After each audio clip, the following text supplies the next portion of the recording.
Hi, friends. I'm going to read you a story. This one is called Not Norman.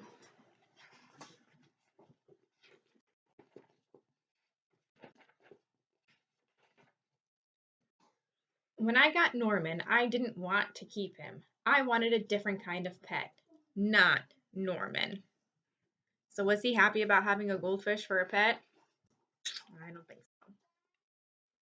I wanted a pet who could run and catch, or one who could climb trees and chase strings. A soft, furry pet to sleep on my bed at night, not Norman.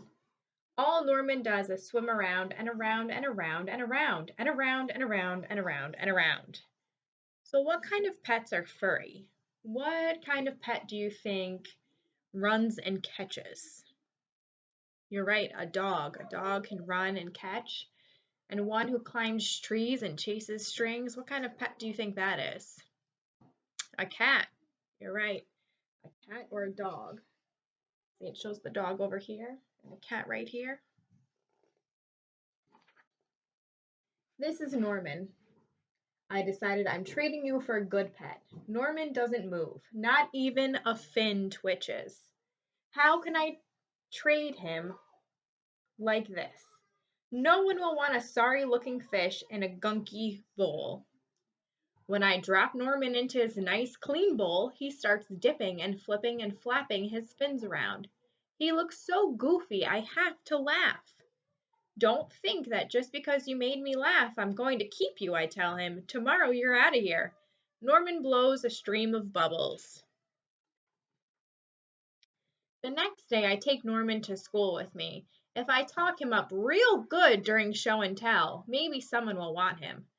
On the way there, we see my friend Austin. Austin has a real cool dog and 7 puppies. I want to swap one of your pups for Norman, I ask. Who's Norman? Asks Austin. My goldfish, I say. By the time I rescue Norman, half his water is gone. Look, the puppies are drinking out of the fishbowl. I'm sorry, I tell Norman when we get to school. I'm really sorry. He just stares at me, all googly eyed. Finally, it's my turn to show and tell. Just as I start to talk about goldfish, Emily shouts, Jenny's gone. Who let my snake loose? Does anyone hear the story of how I got Norman? Does anyone even ask to hold the bowl? No! They're all jumping and screaming and chasing the snake. Not Norman. He's looking right at me. Thanks for listening, I tell him. That afternoon, we go to my music lesson.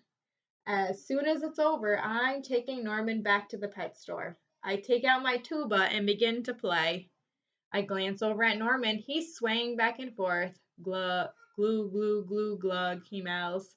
Look, Norman's singing, I say. Pay attention, snaps Maestro, and try to play the proper notes.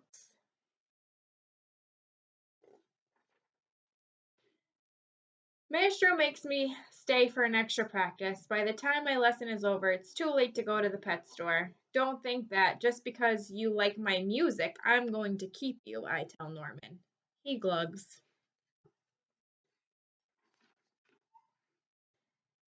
That night, I'm sound asleep when screech, scritch.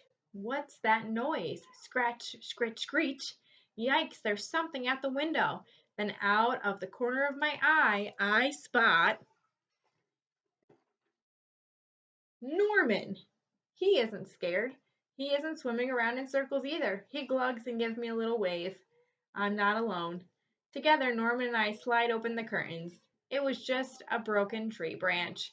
Thanks for watching out for me, Norman. On Saturday, I take Norman to the pet store, just like I said I would. I look at the cats and the dogs and the snakes and the birds. I look at the hamsters and the mice and the lizards, too. They all look like good pets, but they are not Norman. When I got Norman, I wasn't sure I wanted to keep him. But now, even if I could pick any pet in the whole world, I wouldn't trade him. Not Norman. The end.